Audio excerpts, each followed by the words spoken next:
Nós vamos compartilhar aqui o slide.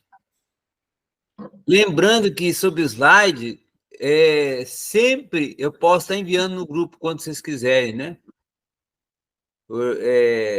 Inclusive... Eu tenho tentado arquivar todos eles, que é bom inclusive, relembrar. como até semana passada, o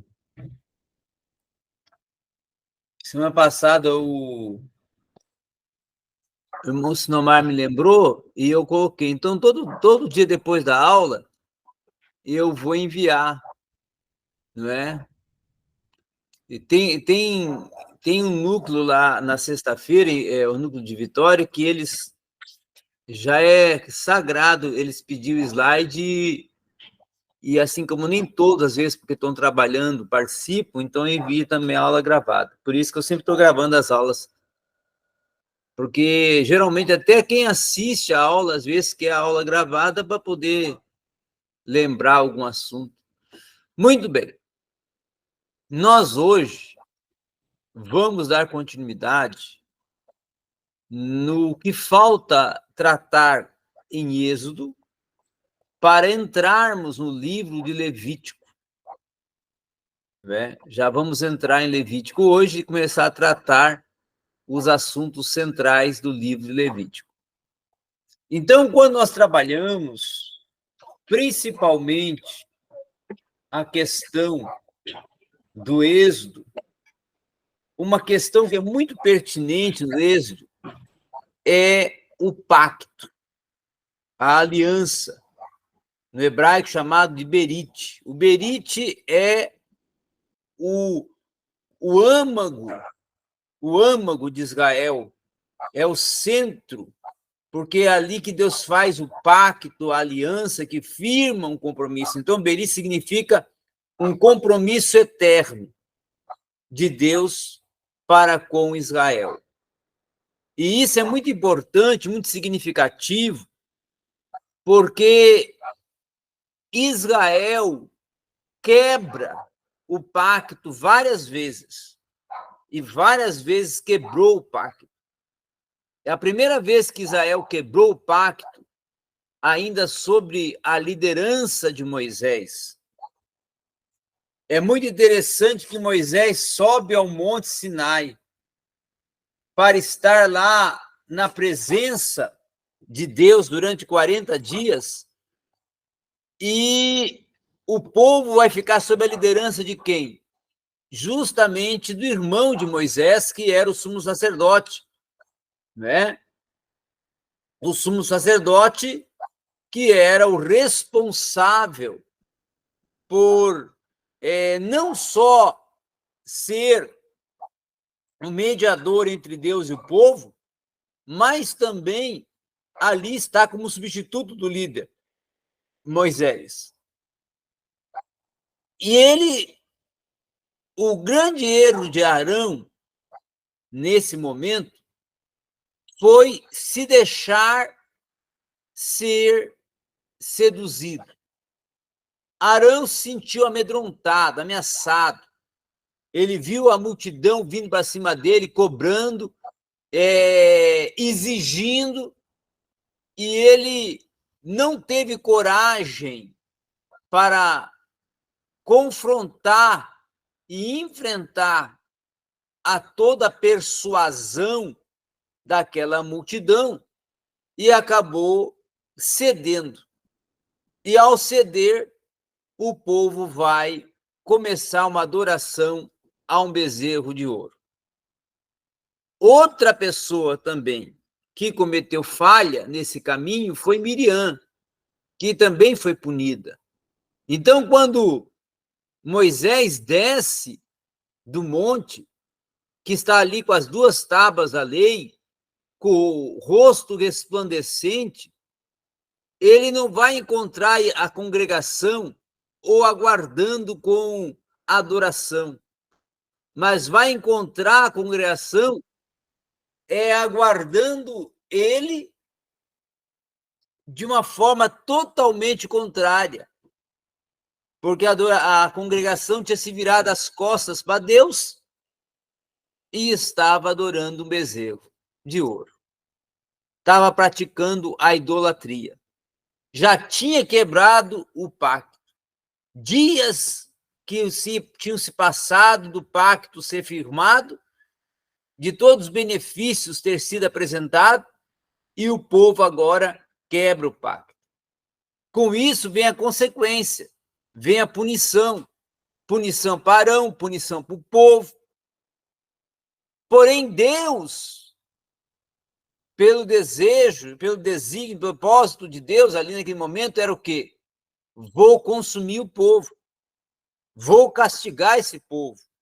Vou aplicar um juízo pela sua desobediência, transgressão, por terem quebrado o pacto. Aí Moisés, ele se coloca perante Deus e vai interceder pelo povo.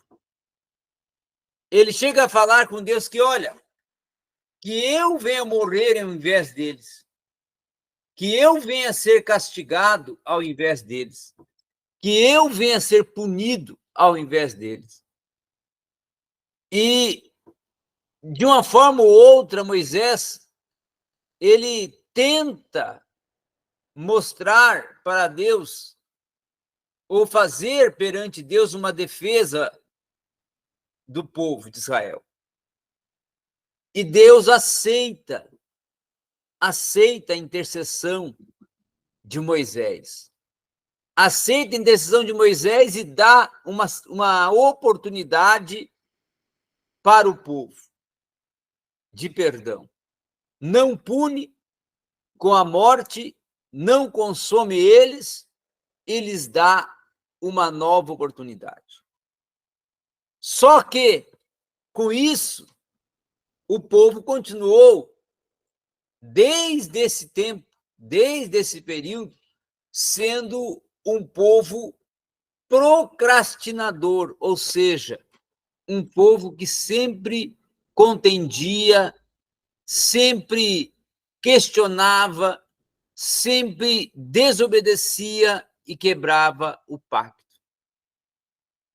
Se nós formos olhar a história de Israel, desde o deserto até o período de Juízes, o período da monarquia, o período em que também os profetas são levantados, todo esse contexto histórico, ele tem uma ação central, a aliança de Deus com Israel e Israel quebrando a aliança. Deus levantando os profetas para serem os atalaias, os fiscais, os vigias da aliança, para cobrar Israel um compromisso com a aliança. Os reis, alguns sendo a favor de o povo cumprir a aliança e outros contrários. Uns aceitando a Yahvé e outros não aceitando. A mesma questão ocorre no período dos juízes. Então, essa circunstância do pacto ser violado, aqui nesse momento, foi uma inauguração dessa desobediência, dessa falha, dessa desombridade de Israel ao não ser fiel, ao não ser comprometido com a aliança que Deus tinha feito com eles. Deus queria só isso, que eles fossem fiéis a Ele, que fossem fiéis à aliança. E eles, claro, não foram. Então, essa foi uma situação que causou toda uma desidentificação de povo de Deus. Porque como poder ser chamado de povo de Deus se volta em cada circunstância, em cada situação, eles se rebelavam e eles levantavam imagens eles se envolviam com culturas profanas e eles praticavam totalmente ações contrárias ao propósito e ao querer de Deus para eles. Então, essa é a verdade. Deus preparou todo um contexto de vida dentro de uma aliança, mas eles não quiseram se adequar a esse contexto de vida de uma forma livre, de uma forma espontânea e até de uma forma de submissão, principalmente de submissão. Uma outra questão também muito importante a considerarmos, já indo para o segundo slide, é agora nós compreendermos o livro de Levítico, que nos traz uma lição de como Deus intervém e de como Deus trabalha, não é? Levítico é considerado e é denominado o livro da lei, né? O livro que tem propósitos específicos, tá? Então, o termo para Levítico no hebraico seria Sefer Vavrikah, ou seja, o livro Sefer, Vavrikah, da lei, tá? Então, ela é uma estrutura de conteúdo, esse livro, uma miscelânea de leis, de não só também leis, como também de regras, normas e até propostas litúrgicas, com relação principalmente à entrega do sacrifício, das ofertas e principalmente também do compromisso de sacerdote e de levita e do também sumo sacerdote. Então, essa que é a grande proposta de Levítico. Levítico, então, apresenta não somente uma visão jurídica, mas também é um livro que se torna o livro a ser interpretado pelo judeu, que o escritor da carta aos Hebreus faz isso justamente para interpretar Levítico para os judeus que estavam na Itália no período em que está ocorrendo a nova aliança, o Novo Testamento, a ação missional da igreja. Então, o escritor da carta aos Hebreus, ele, interpretando o livro de Levítico, ele faz um paralelo entre os sacrifícios apresentados e propostos no livro de Levítico e a nova aliança e o sacrifício único de Cristo, um sacrifício superior e um sacrifício perfeito. Como ele escreve, o escritor da carta aos Hebreus, dizendo que Cristo, ele, uma vez só, ofereceu a ele próprio como sacrifício. Cumprindo a lei, ele expiou o pecado da humanidade, não é? Mas entrou num altar não feito por mãos humanas, mas mãos celestiais. E após oferecer-se em sacrifício, intercedeu em favor da humanidade. Então, é essa forma de paralelismo que o escritor da carta aos Hebreus faz com Levítico, que torna o livro de Levítico ainda mais compreensível dentro do que realmente o cano do Antigo Testamento quer ao inserir o livro de Levítico no Pentateuco e nas Escrituras Sagradas do Antigo Testamento. As leis também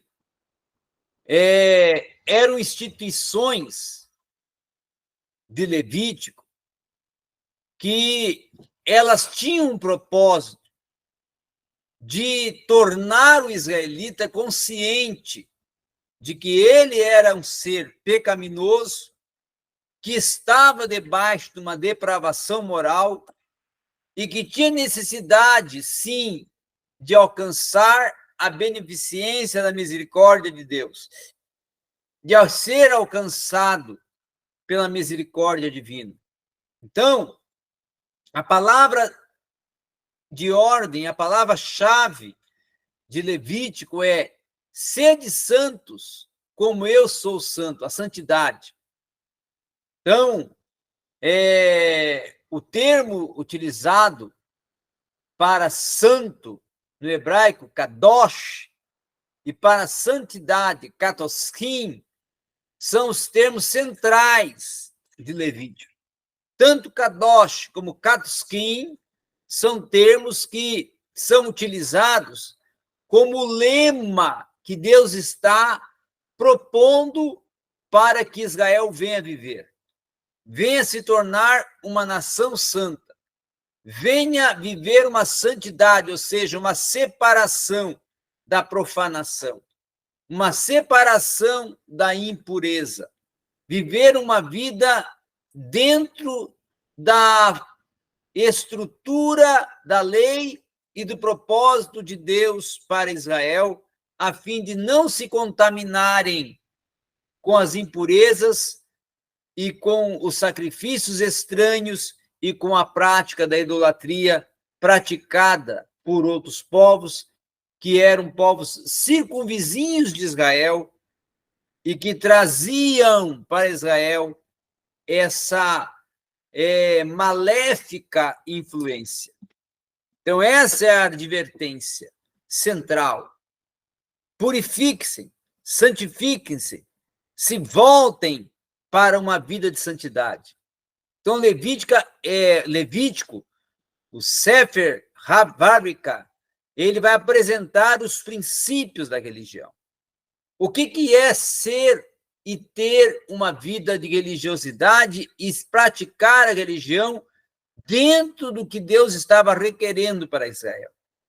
Qual era a proposta do religare, desta comunhão, desta identificação e relacionamento com Deus, segundo o que Deus estava propondo para Israel? Então, é esse o sentido mater quando você começa a estudar cada um dos capítulos do livro de Levítico. Alguma pergunta? Irmão Sinomar, Miriam, Charlene, estamos aí. Pode perguntar. Professor, eu tenho uma dúvida, mas não é sobre o Levítico, é sobre o Êxodo. Foi uma passagem que eu não entendi muito bem, que está lá no Êxodo 4, e diz assim, ó: e eu te tenho dito, deixa ir o meu filho para que me sirva, mas tu recusaste deixá-lo ir. Eis que matarei o seu filho, teu primogênito. E aconteceu que no caminho de uma estalagem que o Senhor encontrou e o quis matar. Então Zípora tomou uma pedra aguda e circuncidou o prepúcio de seu filho e lançou em seus pés e disse: certamente me és um esposo sanguinário. No caso, então, os filhos de Moisés, o filho de Moisés aqui, ele foi circuncidado por Zípora, mas Moisés, para cumprir essa lei, ele não já teria que ter feito isso? A questão grande ali é que, do casamento de Moisés, é que Zípora, ela era filha de um sumo sacerdote, ou de um sacerdote, que não era de Israel. Jetro não era sacerdote de Israel. Ele era sacerdote de outro Deus, de outra divindade. Zípora também seguia esse propósito. Claro que quando Moisés entra na casa de Jetro e começa ali todo um relacionamento, aos poucos, Jétro vai entendendo e vai mudando seu comportamento, mas não vai deixar de seguir a tradição e a influência que tinha. Mais tarde, depois do casamento com a filha ainda vai observar algumas questões. Então, Moisés, para não ferir essa questão, ele deu a liberdade para que Deus trabalhasse na vida dela, para ela tomar a decisão, sem ele ter que forçar ela a essa atitude. Até para uma prova de uma mudança de vida, uma prova de conversão realmente de Zípora ao judaísmo, à religião de Israel. Tendo em vista até que Arão e Miriam foram contrários ao casamento. Arão e Miriam não concordaram com o casamento de Moisés. E por não concordar, Miriam até foi castigada com lepra. Então, essas questões que Moisés enfrentou por ter casado com uma mulher que não era judia, também foram questões que causaram alguns conflitos. E ele certamente fez um teste ali para ver se realmente ela estava tendenciada, voltada a aceitar, para aceitar a lei e cumprir os estatutos da lei. E aí, claro, ele viu, com essa prova que ele fez, que Zípora cumpriu a lei e circuncidou seus filhos. Não é? Então, não podemos condenar Moisés, mas para Israel ele está, e para o povo judeu ele estava errado. Por quê? Porque tinha casado com uma mulher que não era da mesma nação e que não tinha a mesma religião. Mesmo que depois ela se converteu, que o pai dela também, que toda uma mudança ocorreu, mas houve esse episódio que deixou essas marcas, deixou seus resultados.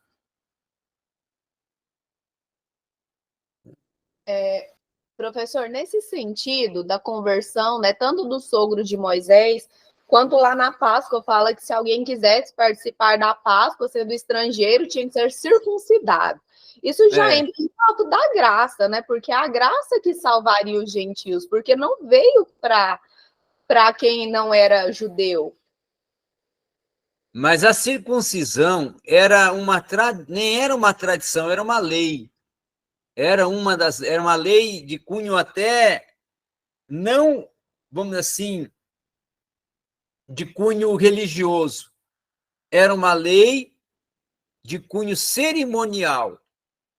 O que era a lei cerimonial? A lei cerimonial era um conjunto de leis que estava relacionado a algumas questões éticas, mas também algumas questões de saúde, algumas questões sanitárias e algumas questões também até de uma demonstração de pureza. Por isso que Paulo vai confrontar Pedro lá em Atos Apóstolos, no primeiro concílio, quando ele vai dizer lá em Atos 15, olha, a verdadeira circuncisão não é um sinal externo. O que Deus realmente quer não é um sinal externo. É a circuncisão de coração, ou seja, é o seu coração estar marcado com a presença de Deus. Não é uma marca externa, é uma marca interna de mudança de comportamento e de vida. Que Paulo, então, vai falar isso para Pedro, porque Pedro confrontou a Paulo de aceitar a Timóteo, por exemplo, que não era circuncidado. Então, questionou por que Paulo estava levando Timóteo, tinha esse convívio com Timóteo e considerava Timóteo um discípulo dele, se Timóteo não era circuncidado. Então, a circuncisão, até lá, no Novo Testamento, ainda no período da Nova Aliança, ela ainda vai ter e vai estar entranhada no povo judeu.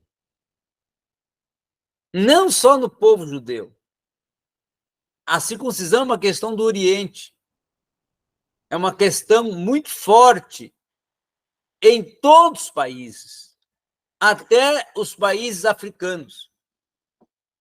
O meu filho do meio, tá? Meu filho do meio, ele nasceu em Moçambique. Moçambique é um país que segue muito a questão islâmica e claro que aí entra a Torá. Então, ele foi obrigado, por ter nascido lá, a ser circuncidado. E ele foi circuncidado. Por quê? Porque nasceu no país. E se nasceu no país, tem que cumprir as regras do país, que é uma lei do país. Então, o judeu tem a circuncisão como uma lei que tem que cumprir, independente de que a mãe seja estrangeira. O pai é judeu, o filho vai ter que ser circuncidado.